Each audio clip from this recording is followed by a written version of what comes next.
ತೆಗೆದುಕೊಳ್ಳದೇ ಇದ್ದಾಗ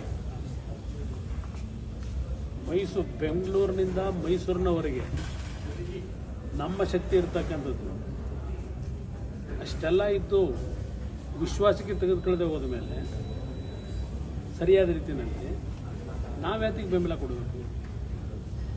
ರಾಜಕಾರಣ ಮಾಡೋದು ಬೇರೆ, ಚುನಾವಣೆಗಳು ಬಂದಾಗ ಬೇರೆ ಒಟ್ಟಿಗೆ ಇರ್ತಕ್ಕಂಥದ್ದು.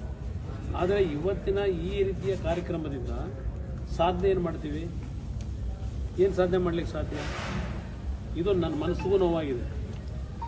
ಯಾವ ರೀತಿ ನಡ್ಕೊಂಡಿದ್ದಾರೆ ಇವರು. ಈ ಪಾದಯಾತ್ರೆಯನ್ನು ಕಾರ್ಯಕ್ರಮದ ಮುಖ್ಯಸ್ಥರುಗಳನ್ನು ಯಾರು ಮಾಡ್ಕೊಂಡಿದ್ದಾರೆ? Who is that Pritam Gowda?